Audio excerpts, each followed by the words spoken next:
మన పరువు కోసం మన బిడ్డని చిన్నపుచ్చలేం కదా. వ్రతంలో పీటల మీద కూర్చున్న నా చిట్టి తల్లి, ఈ బట్టలు మా పుట్టింటి వారు పెట్టారు అని గర్వంగా చెప్పుకోవాలంటే ఈ మాత్రం ఘనంగా ఉండాలి కదా. ఏమండి, ఈ 5,000 రూపాయల బట్టలు మనకి ఘనంగానే ఉండొచ్చు, కానీ కోటీశ్వర్లు వాళ్ళకి గొప్పగా ఉంటాయండి. నిజమే, వారికి ఇవి చిన్నవిగానే ఉండొచ్చు, కానీ ఈ బీద తండ్రికి ఇవే గొప్ప కదా సుమతి. నువ్వే చెప్పు, ఇన్నాళ్ళ మన కాపురంలో ఏ రోజైనా నీకింత ఖరీదైన చీరలు కొన్నానా? లేదు కదా. ఎందుకంటే నీకు ఆ అదృష్టం లేదు. కానీ నా కూతురు మహర్జాతకురాలు, అందుకే అంత సంపన్నుల ఇంటికి కోడలైంది. 1,000 రూపాయల చీరలు కట్టుకోగలుగుతోంది. అయినా ఇవేమిటి, ఇంతకంటే ఖరీదైన బట్టలు, బంగారు నగలు, కార్లు, పనివాళ్లు. అబ్బో, మహారాణి యోగం అంటే అదేనే. ఒసే, మా వంశంలో ఇటు 7 తరాలు అటు 7 తరాల్లో కూడా ఇంతటి వైభోగం పొందిన వాళ్ళు లేరంటే నమ్ము. చాలే, ఈ జన్మకి ఈ తృప్తి చాలే. నా తల్లి పడ్డ కష్టానికి ఆ దేవుడు తగిన ఫలితాన్ని ఇచ్చాడు. తన జీవితాన్ని ఆనందమయం చేశాడు. అవును, నువ్వేమిటే ఇంకా ఇలాగే ఉన్నావు? వ్రతానికి సమయం అవుతోంది, త్వరగా తయారై వస్తే వెడదాం. ఎక్కడికండి? ఎక్కడికేమిటే, మన అమ్మాయి వాళ్ళ ఇంటికి. నేను రానండి, మీరు వెళ్ళండి. అదేమిటి సుమతి, నువ్వు రాకపోవడం ఏమిటి? అక్కడ జరుగుతున్నది మన అమ్మాయి ఇంట్లో వ్రతం. మన కూతురు అల్లుడు వ్రతం చేసుకుంటున్నారే. కాని చేస్తున్నది వియ్యపురాలు అనసూయదేవి గారండి. అవును, అయితే ఆవిడ ప్రతి పైసా లెక్క వేసే మనిషి. మనల్ని లెక్క చేయదు, నలుగురితో పాటు లెక్కలో పెట్టుకోదు. ఆవిడ మనకు గొప్ప కావచ్చు, కానీ ఆవిడకి మనం గొప్ప కాదు. అనసూయాదేవి గారు మన వియ్యపురాలు అని మనం గర్వంగా చెప్పుకోగలవండి. ఈ మాస్టర్ మా వియ్యంకుడు అని ఆవిడ గర్వంగా చెప్పుకోలేదు. చెప్పుకునే స్థాయిలో మనం లేం. అనవసరంగా వెళ్ళి ఆవిడ దగ్గర అవమానాలు పట్టం కట్టి వెళ్ళకపోవడమే మంచిదని నేను అనుకుంటున్నానండి. చూడు సుమతి, నువ్వు అనుకున్నట్లు అనసూయ ఇదివరకటి మనిషి కాదు. అందరితోటి ఎంతో కలివిడిగా ఉంటుంది, మంచిగా మాట్లాడుతోంది. మన మధుని ఎంతో ప్రేమగా చూసుకుంటోంది. మనల్ని వ్రతానికి మరీ మరీ పిలవమని ఆవిడే స్వయంగా చెప్పిందిట. కాబట్టి నువ్వు అనవసరమైన భయాలు మాని త్వరగా తయారవు. మనిద్దరం వెళ్ళి మన బాధ్యత మనం నెరవేరుద్దాం. నువ్వు రానంటావో చెప్పు, ఈ బట్టలు పట్టుకెళ్ళి ఏ ముష్టాలకో ఇచ్చేస్తాను. అయ్యో, వద్దులేండి, వెళ్దాం. ఇప్పుడే వస్తాను.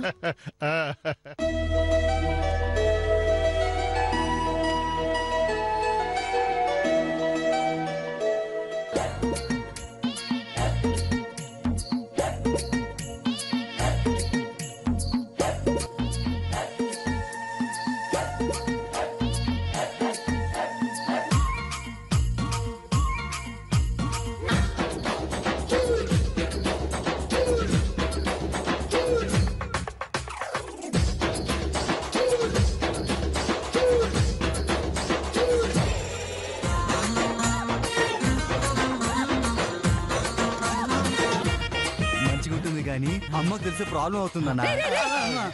ఏంట్రా ఇంత హడావుడి చేసి హంగామా చేస్తున్నారు? అంత చేయాల్సిన అవసరం లేదు.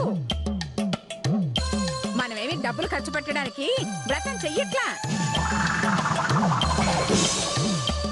ఇంటికి ఇంటి యజమానికి శుభం జరుగుతుందంటే, అన్నిట్లోనూ విజయం కలుగుతుందంటే వ్రతం చేయిస్తున్నాను. అర్థమైందా?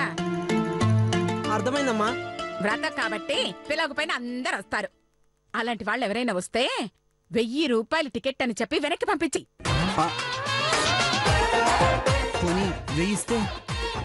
ఖాళీ చేతులతో పంపించడం పాపం కాబట్టి కాస్త ప్రసాదం అలా పెట్టి పంపించాను. అమ్మా, నమస్కారం అమ్మా. నమస్కారం అండి. కారం కారం కారం. ఈ పరివారం అంతా ఎవరు? మా బంధువులు వదిన గారు. ఆ, ఇద్దరినే తీసుకొచ్చారే? ఊళ్ళో వాళ్ళందరికీ ఓ లారీ పెట్టి తీసుకురాపోయారా? అది వ్రతం కదా అని. వ్రతమైతే పిలిచిన పాపానికి మీకు పెడతాం.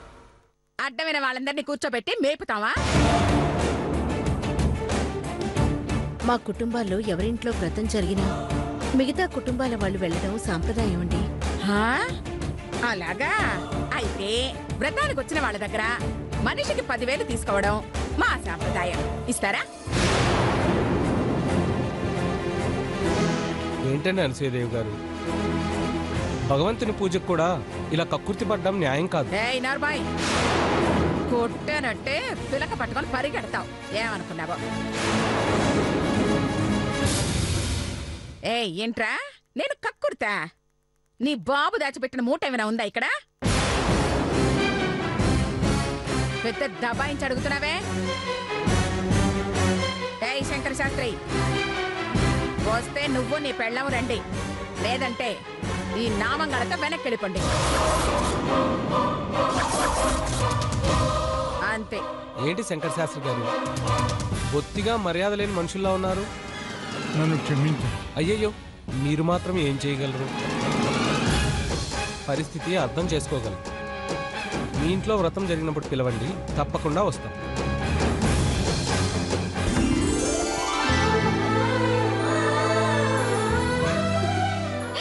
మధుమతికి మా ఆశీర్వచనాలు అందించండి. వెళ్ళొస్తాం.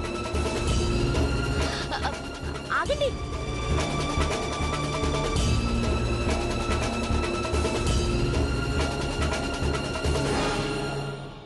ఏమిటి వ్రతానికి వచ్చి వెనక్కి వెళ్ళిపోతున్నారు? అది అది అత్తయ్య గారి కదా పిలిచింది, ఆవిడేమంటారు? మీరు రండి రండి నాన్నగారు. ఎక్కడికి వచ్చేది? కావాలనుకుంటే మీ అమ్మ నాన్నను రమ్మను. ఆ మంద మొత్తాన్ని తీసుకుని వస్తానంటే వాళ్ళని కూడా పొమ్మను.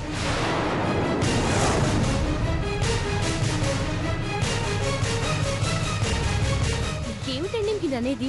వ్రతానికి బంధు సమేతంగా రావడం మన సాంప్రదాయం అండి. దానికి పిలిచిన వాళ్ళని మాత్రమే రానివ్వడం మా సాంప్రదాయం అండి.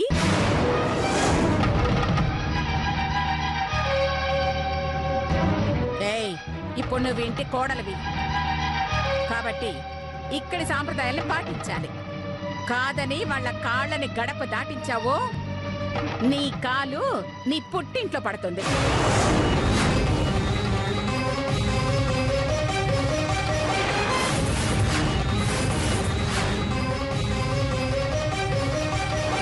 అంత మాట ఎందుకులే అమ్మా. సంప్రదాయం కోసం మీ కుటుంబంలో కలతలు పెట్టేంత మూర్ఖులం కాదు.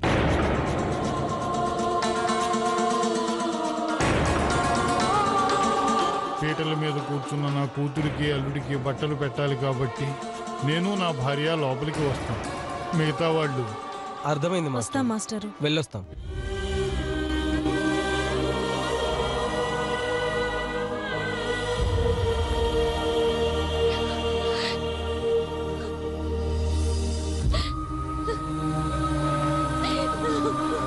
ఛీ, ఛీ, ఛీ, ఛీ, ఛీ, ఛీ.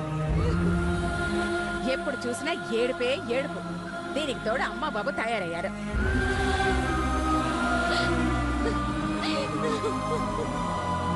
అమ్మా తల్లి, నీ ఏడుపు కాస్త ముగిస్తే వ్రతం మొదలు పెడదాం. రండి.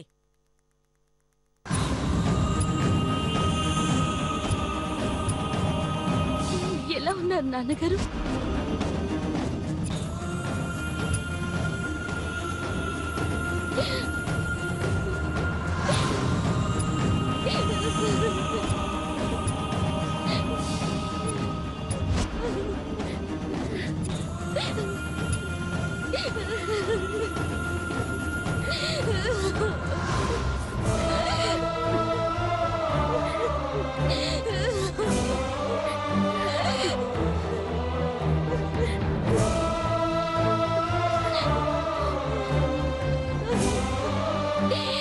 అమ్మా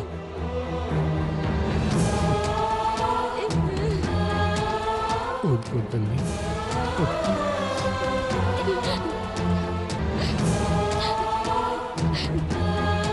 మా అత్తగారికి కొంచెం ప్రశ్నార్థనం ఎక్కువ కదా నాన్న, అందుకే అలా అంది. మిగతా విషయంలో మీకంటే ప్రేమగా చూసుకుంటుంది. అమ్మనే మరిపిస్తుందంటే నమ్మండి. వ్రతానికి సమయం అవుతుంది, పదండి రండి.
ఇంటి యజమానులైన నా కొడుకులు కోడళ్లే వెనక్ కూర్చుంటే నువ్వు నీ పెళ్ళం ముందు కూర్చుంటారా? మిమ్మల్ని ఇలాగే వదిలేస్తే ఇప్పుడు ముందు కూర్చున్నారు, రేపు నా నెత్తి మీద కూర్చుంటారు. ఈ తోక ఇప్పుడే కట్ చేయకపోతే రేపు ముదిరిపోయి కత్తి కూడా లొంగరు. చెప్తా.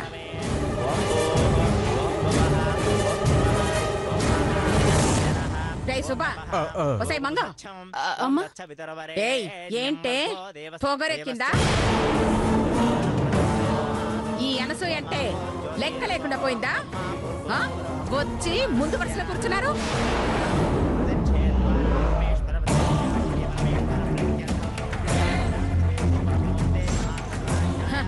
పోనీ కదా అని చేరదీస్తే మీ స్థాయి ఏంటో మీ అర్హత ఏంటో మర్చిపోయి రెచ్చిపోతున్నారా?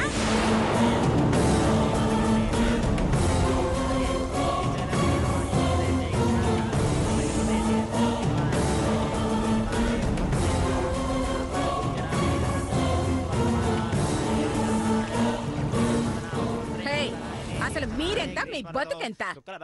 నా ఇంటి ముందు విప్పిన చెప్పుల ఖరీదు చేయరు మీరు, నా బిడ్డల కంటే ముందు వరుసలో కూర్చుంటారా?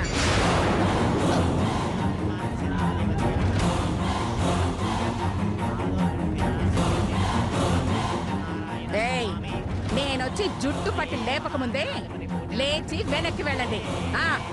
తప్పైపోయిందమ్మా, క్షమించండి. క్షమించండమ్మా.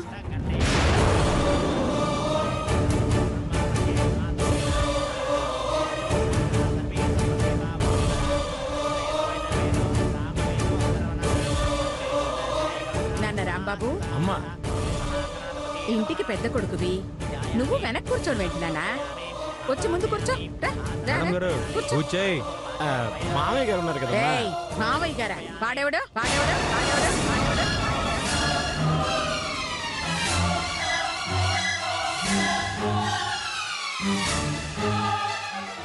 ఓ, మన వెయ్యంకుల వారా? ఏయ్, నువ్వు తులసి ముందుకొస్తే వాళ్ళు వెనక్కి వెళతారు. మీరు ముందుకు రండి.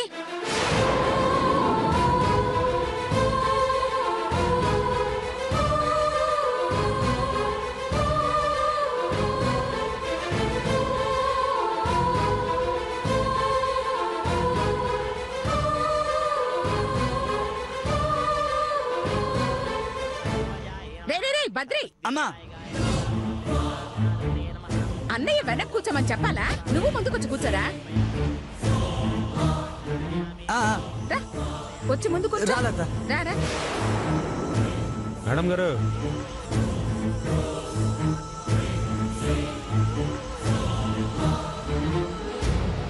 అన్నయ్య గారు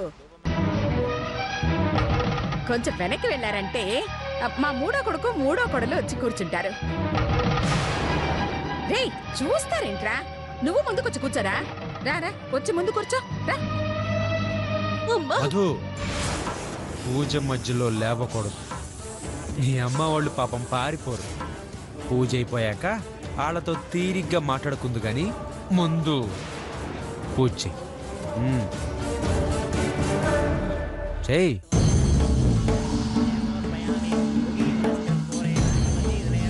అదే మీరుండాల్సిన అసలు స్థానం.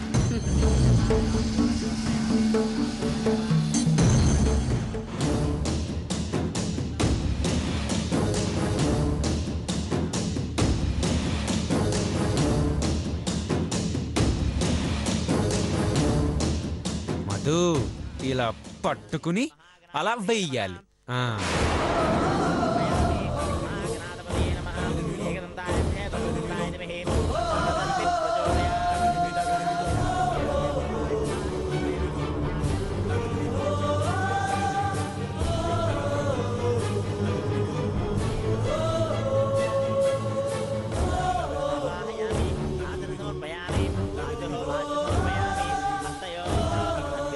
మాస్టర్ గారు మీరు కూర్చోండి.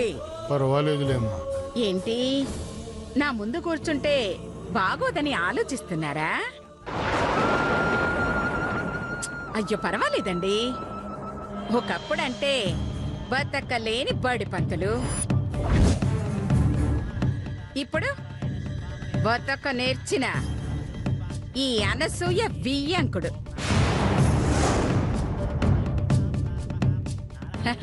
కాబట్టి ధైర్యంగా కూర్చోండి. ఓ కింద చాపలేదని ఆలోచిస్తున్నారా? చూసారా, ఇల్లు పోగొట్టుకుని బికారుల్లాగా బజారుల్లో బతికేవాళ్ళు. చాపలేకపోయినా కూర్చోడానికి ఏంటి నొప్పి?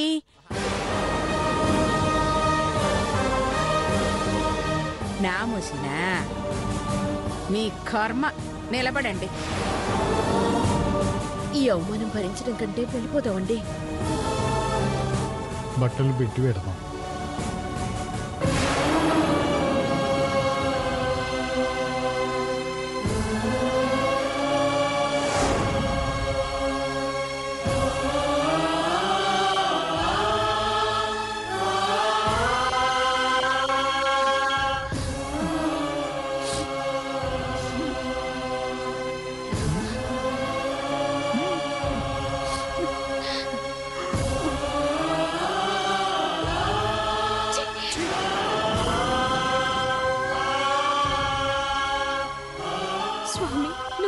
దేవుడువని, నా కుటుంబం సంతోషంగా ఉండాలని నీ వ్రతం ఆచరిస్తున్నాను. కానీ నీ వ్రతం జరుగుతుండగానే నా తల్లిదండ్రులు అవమానపడుతున్నారు. నువ్వున్నదే నిజమైతే, కోరిన వెంటనే కోరికలు తీర్చే స్వామివే అయితే, భక్తజన రక్షకుడివే అయితే, ఏ రూపంలో వస్తావో రా.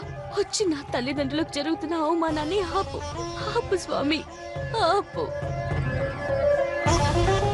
అత్త అనసూయమ్మ,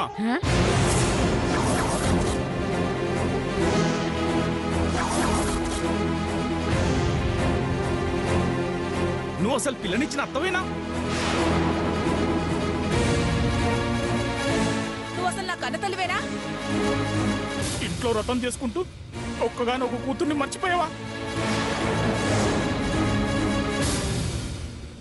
ఊరందరినీ పిలిచి ఇంటి అల్లుణ్ణి కూతుర్ని మర్చిపోవడానికి నీకు సిగ్గుగా లేదా? నీకు బుద్ధి లేదు? కడుపుకి రైస్ తింటున్నావా, రాళ్ళు రప్పలు తింటున్నావా? నువ్వు మనిషివా? ఆది మానవుడు ఆఖరి బ్యాచ్వా? ఏయ్ చాలేపండి. అది కాదమ్మా, అల్లుడు గారు టవల్ స్టార్ అయిపోయారు కదమ్మా. పిలిస్తే మాలాంటి చిన్న వాళ్ళ ఇంటికి వస్తారో రారో అని పిలవలేదమ్మా. వెదవ డ్రామాలు ఆపు. ఈయన పెద్ద సూపర్ స్టారు, టవల్ చుట్టుకోవడానికి ఖాళీ లేదు కానీ నీ ఇంటికి రావడానికి కుదరదా? అదేగా నువ్వు చెప్పే కామెంటు. చూడు, మమ్మల్ని పిలిస్తే కొత్త బట్టలు పెట్టాల్సి వస్తుందని పిలవలేదు, మాకు తెలుసు. ఛ, ఏం మాటలమ్మా అవి ఆ? ఇదంతా అనవసరం అమ్మా. పిలవకుండా వచ్చావు. ఉండమంటావా వెళ్ళమంటావా? అయ్యయ్యో ఎంత మాట అంటున్నావు. మీరు మా ఇంటికి రావటమే అదృష్టం. ఉండండి. పూజ చేయండి. అరే మాస్టారు, నమస్కారం మాస్టారు.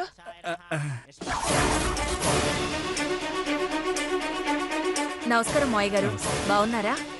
బాగున్నాం అమ్మా. మీరెలా ఉన్నారు? బ్రహ్మాండంగా ఉన్నామండి. అవును, మీరేంటి నిలబడ్డారు? కూర్చోండి.